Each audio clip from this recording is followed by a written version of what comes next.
नमस्कार, मी ऋतुजा कुलकर्णी. आपला RBN news मराठीमध्ये सहर्ष स्वागत. महाराष्ट्र साहित्य परिषद पुणे शाखा दामाजीनगर विभागीय साहित्य संमेलन 2023. महाराष्ट्र साहित्य परिषद पुणे शाखा दामाजीनगर मंगळवेढा विभागीय साहित्य संमेलन 2023 2 डिसेंबर आणि 3 डिसेंबर 2023 रोजी गणेश बाल उद्यान मंगळवेढा येथे नुकतेच पार पडले. या 2 दिवसात ग्रंथदिंडी, संमेलन, उद्घाटन समारंभ, परिसंवाद, कवी संमेलन, कथाकथन आणि या संमेलनाचे खास आकर्षण म्हणून आगळा वेगळा आणि वैशिष्ट्यपूर्ण वात्सल्य सूक्त कार्यक्रम, कोकणी संस्कृतीचा अनोखा नाविन्यपूर्ण कार्यक्रम हा संमेलनातील खास आकर्षण ठरला. संमेलनातील कवी संमेलन या कार्यक्रमाच्या काही निवडक चित्रफिती. शब्दांचे विनतो शेले मी कबीर झालो आहे. शब्दांचे विनतो शेले मी कबीर झालो आहे. जगण्याचा उत्सव सजला मी अबीर झालो आहे. जगण्याचा उत्सव सजला मी अबीर झालो आहे. तेव्हा हा अबीर आपल्याला या कवी संमेलनात आता आपण सगळेजण उधळणार आहोत. या कवी संमेलनात आपण रंगणार आहोत. तर आज एक नवीन कविता ह्या संग्रहात नसलेली किंवा अगदी काही नसल्या, येताना बसमध्ये काही वयस्क 2 गृहस्थ गप्पा मारत होते आणि त्या गप्पा ऐकल्या आणि मला कविता सुचली आणि तीच कविता मी मुद्दामून तुम्हाला ऐकवतोय. आज या मंगळवेढ्याच्या वाटेवरती असताना जी कविता मला सुचली ती ऐकवते. कवितेचं नाव आहे ऑनलाईन. कवितेचं नाव आहे ऑनलाईन. नाळ गावाची तोडून मार्ग निघाला वरून. नाळ गावाची तोडून मार्ग निघाला वरून. माय माऊली वारली टाचा फुडून फुडून.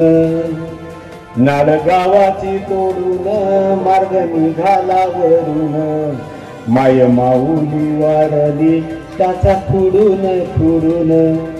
लेक डॉक्टर ही झाली पोर झाला अभियंता.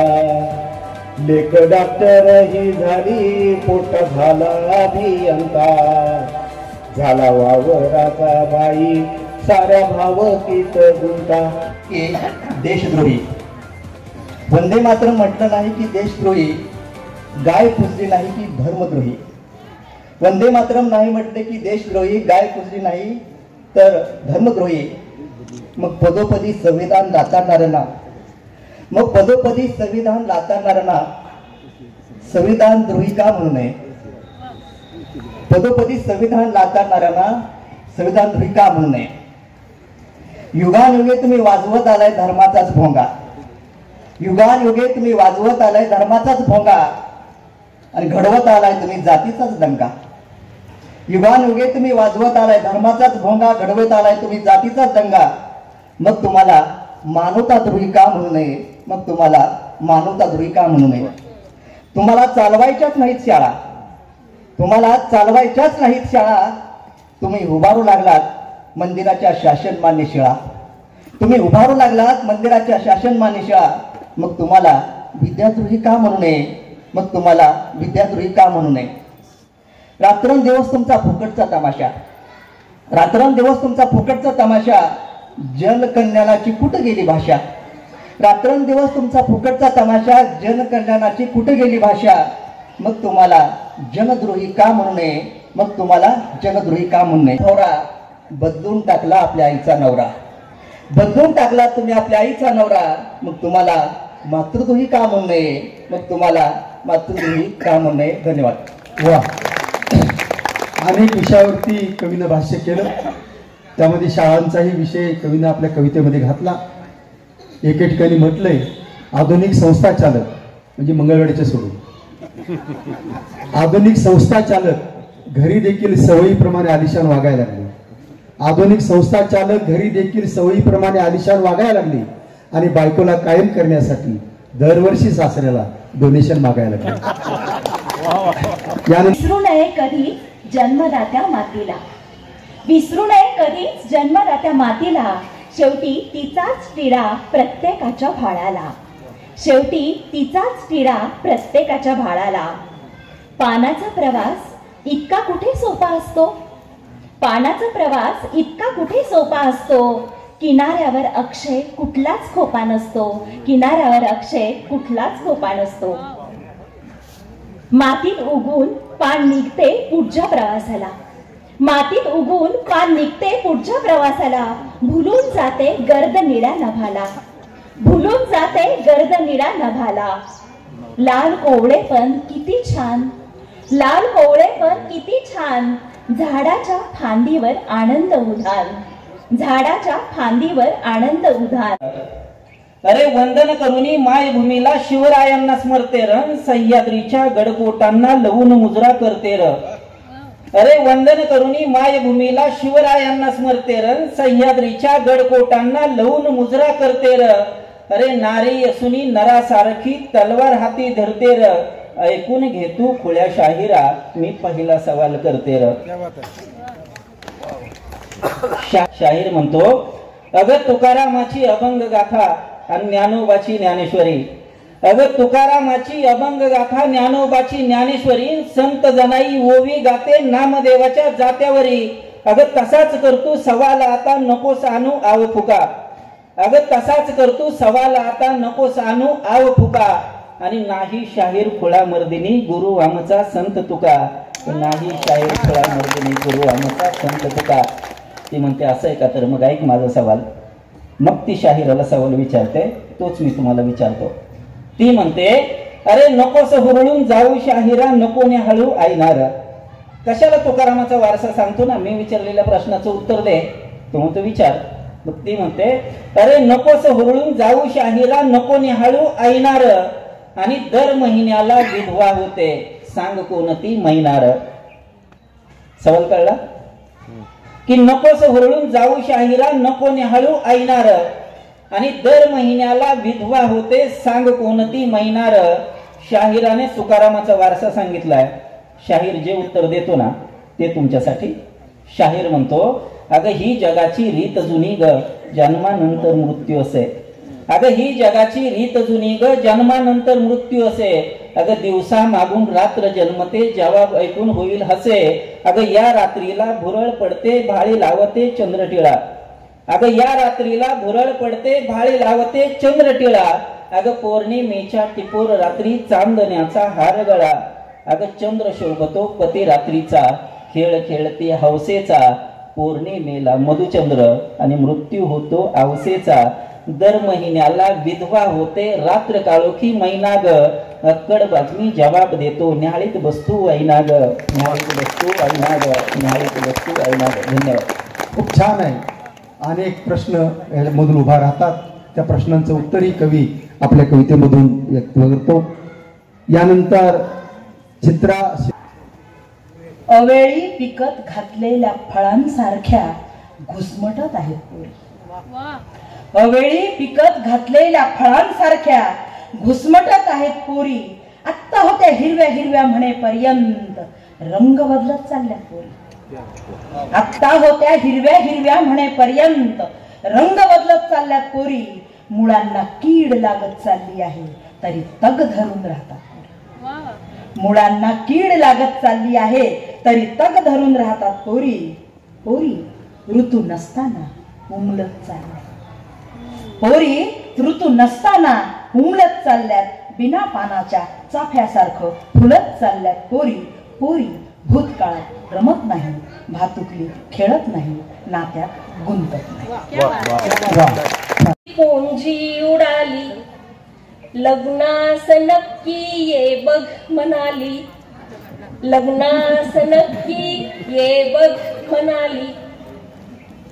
होती बिदाई भरपूर रडलो, होती बिदाई भरपूर रडलो. ती गोड टाटा करुणी निघाली, ती गोड टाटा करुणी निघाली. काश्मीर दिसे ते स्वप्नात हल्ली, काश्मीर दिसे ते स्वप्नात हल्ली.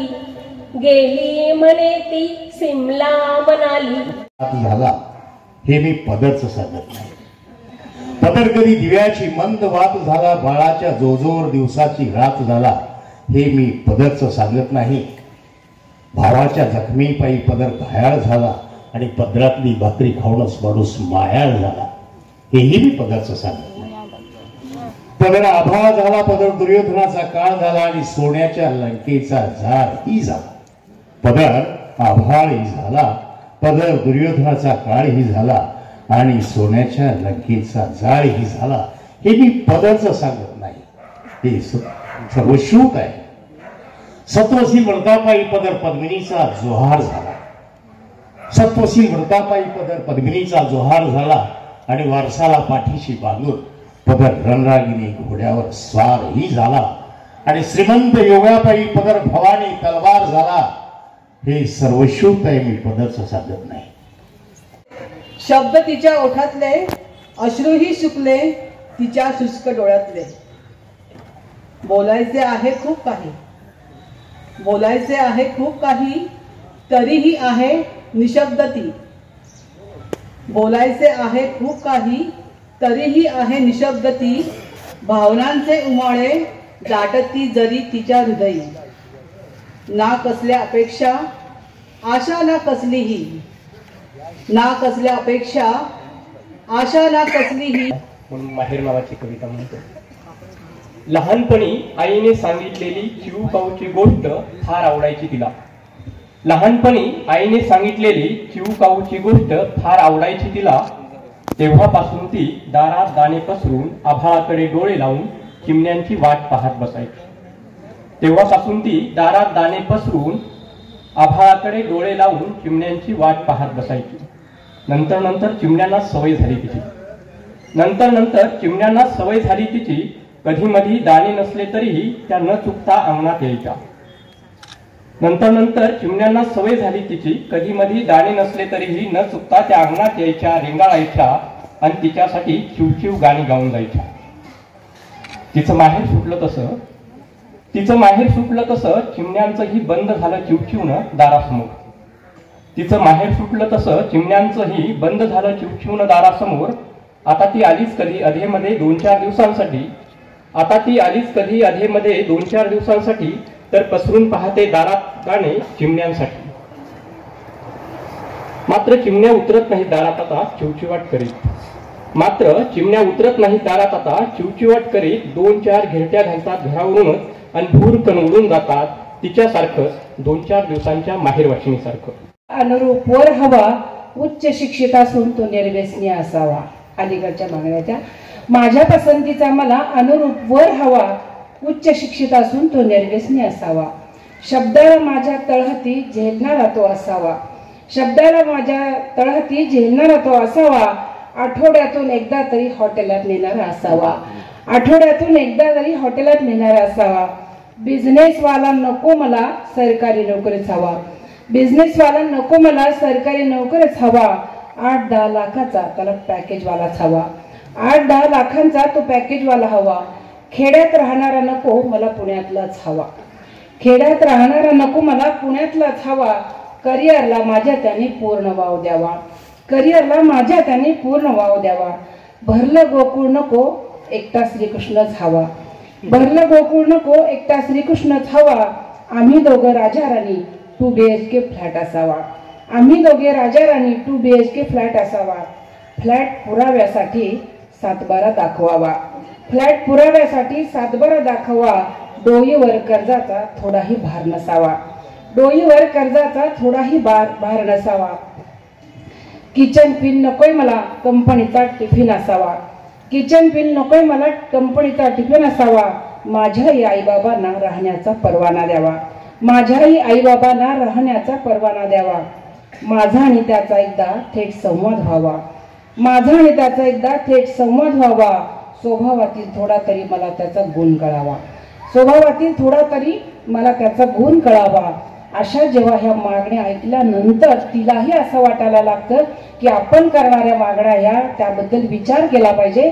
म्हणून ती शेवटी विचार करते. त्या 4 ओळी अशा आहेत की नसे तो स्वप्नातील राजकुमार, नसे तो स्वप्नातील राजकुमार, भावनांचा तो माणूस हवा.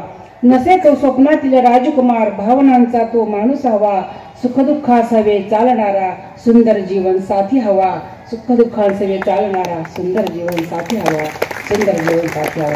विठ्ठला बोल विठ्ठला विठ्ठला सांग विठ्ठला विठ्ठला विठू तुझा सखा चोखा, विठू तुझा सखा चोखा वेट बिगारी का झाला, ढासळल्या कुसाखाली घाम झाला लाल ओला. बोल विठ्ठला विठ्ठला वेदनेच्या वादळात चोखा गाताना अभंग, विठू सोवळे नेसून करेरा उळात दंग, नाम तुझे जपताना सांग कारे घात झाला, विठू तुझ्या चोखयाचा भावनवता का ओला. विझली ती दीपमाळ कोण पेटविल वाती, विठू तुझ्या अंगणात कोण जागविल राती, कोण भरविल तुला, कोण भरविल तुला.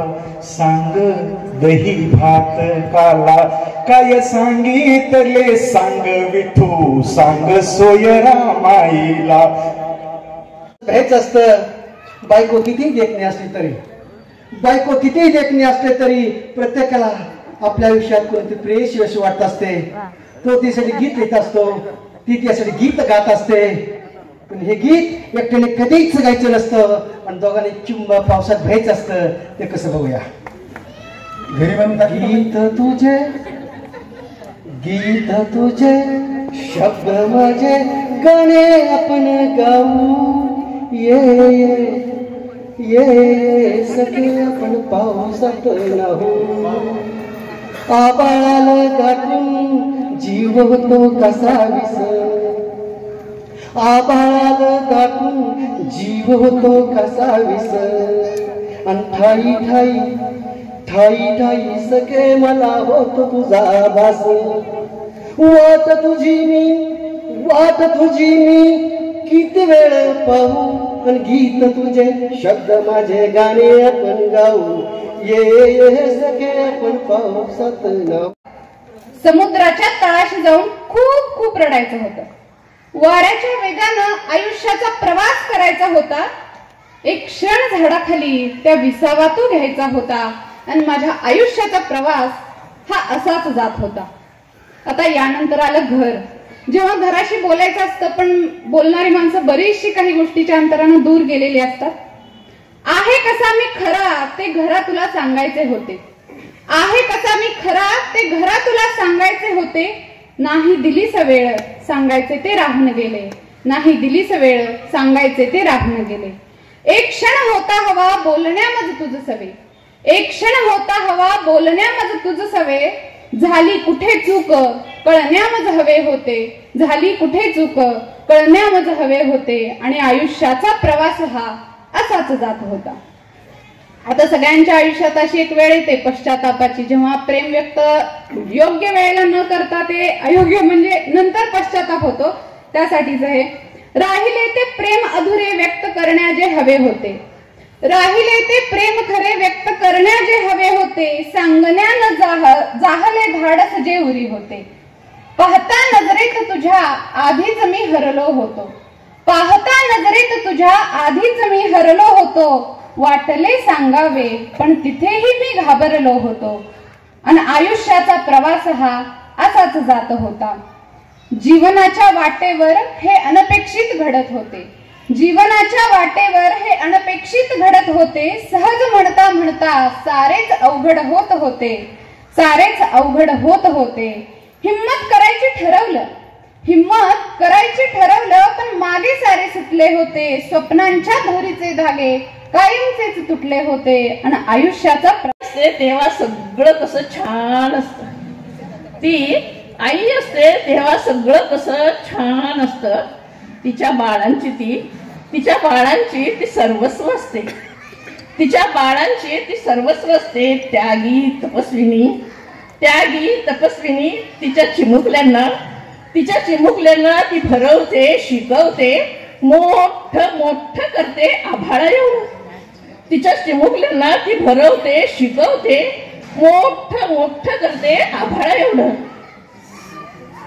तेव्हा तेव्हा तिच्या हातात सत्ता असते. तेव्हा तेव्हा तिच्या हातात सत्ता असते. घरात वर्चस्व असतं, शब्दांना धार असते.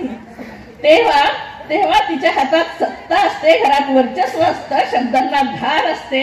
आणि म्हणूनच तिच्या वाचून तिच्या घरच्यांचं पार सुद्धा हलत नाही. मी कुणाची माझ कोण सुख संगतीला काळजाच्या ओसरीत धुंडा ठेविला. बाई मी काळजाच्या ओसरीत धुंडा ठेविला. पार माझ नौकरीत पैसा गाठीला. उधळी राती बार मध्ये सून संगतीला. पार माझ नौकरीत पैसा गाठीला. उधळी राती बार मध्ये सून संगतीला. म्हातारीच्या काठीलाच कीड लागलिया. काळजाच्या ओसरीत धोंडा ठेविला. झाले तसे देश झाला कोरोनाग्रस्त, शेतकरी झाला त्रस्त. मोदीचा आदेश, लॉकडाऊन झाला देश. एसटी जीप वाहतूक झाली बंद. रोज एक धाबा, रोज एक क्लब, फोरवरती गोळा, ड्रायव्हर 16 आहेत. तेव्हा कधी मावाचं कळत नसतं.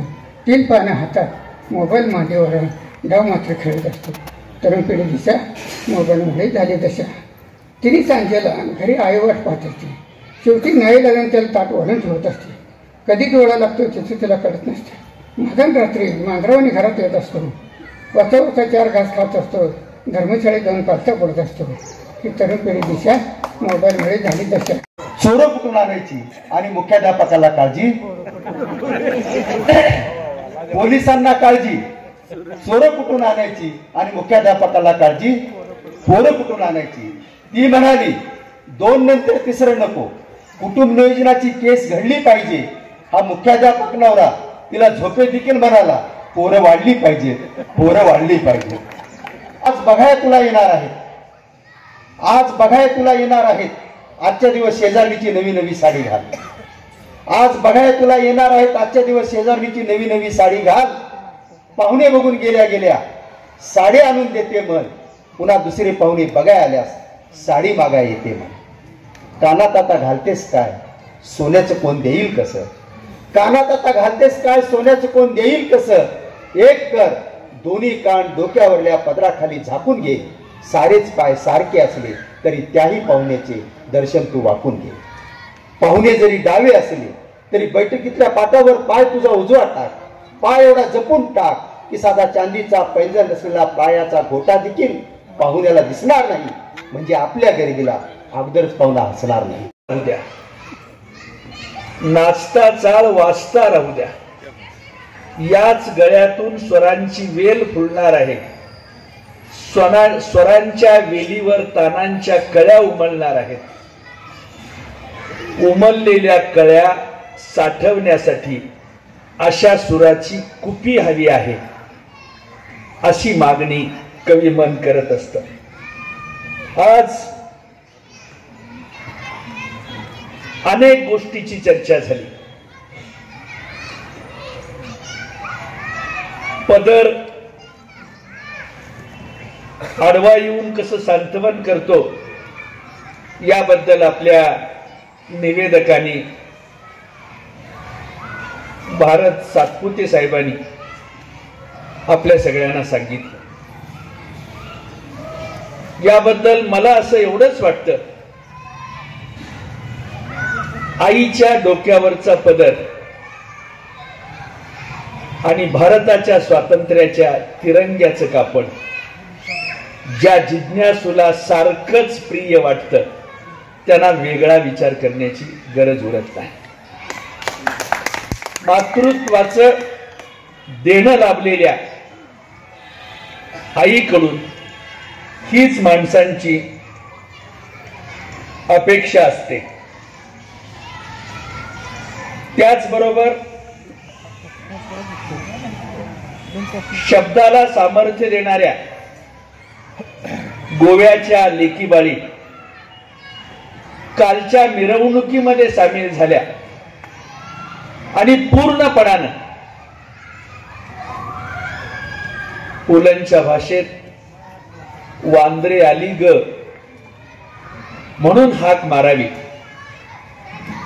चित्रे मास्तरांचा रेखांकनाचा विषय चितारावा तशाच पद्धतीनं या सगळ्या गोष्टी डोळ्यासमोर उभ्या राहतात. या लेखी कविता म्हणत होत्या, स्वागत अध्यक्ष म्हणून मी त्याचं मूल्यमापन करत होतो. मला असं वाटलं गोव्यातल्या परसात, कोकणातल्या घरामागच्या परसात आजीनं लावलेली 4 आंब्याची झाडं आणि त्याला लागलेले घोळसे, 4-5 आंब्याचे असे वेगवेगळे लागलेले झुपके जसं माणसाला आकर्षित करतात, तोंड न उघडताच लाळ जमा करावी एवढी ताकद त्या हापूस आंब्यात असते, देवगड आंब्यात असते. आरबीएन न्यूज मराठीला लाईक, सबस्क्राईब आणि शेअर करा आणि शेजारील बेल आयकॉनला क्लिक करा. RBN news Marathi.